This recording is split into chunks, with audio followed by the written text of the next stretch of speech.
Double એન્જિનની સરકાર છે, તેમ છતાં ગુજરાતમાં ઠેર ઠેર ગોડસેની વાહવાહી કરતા, ગોડસે ગાંધીજીને માર્યા એને સાચું ઠેરવવાનો પ્રયત્ન કરતા આરએસએસના જે ચમચાઓ નાટકો કરવા નીકળ્યા છે, હું એ બધા જ લોકોને કહેવા માંગુ છું કે આ ગાંધીનું ગુજરાત છે ને, જ્યાં સુધી કોંગ્રેસ છે, જ્યાં સુધી ગાંધીની વિચારધારાને વરેલા લોકો આ ધરતી પર છે, એક પણ નાટક થવા નહીં દઈએ.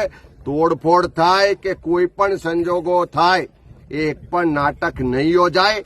અને આ જે સરકારમાં થોડી ઘણી પણ શરમ હોય તો ભલે તમે ગોડસેની વિચારધારામાં માનતા હોય, ભલે તમારા આકાઓ જે આરએસએસના છે એમના ઈશારે આ થતું હોય ને તમારાથી બોલાતું ના હોય, પણ ગાંધીના ગુજરાતમાં રહો છો, ગાંધીના નામે રાજકારણ કરો છો, એમાંથી થોડી ઘણી પણ શરમ હોય તો સરકાર આની પર બેન્ડ લગાવે.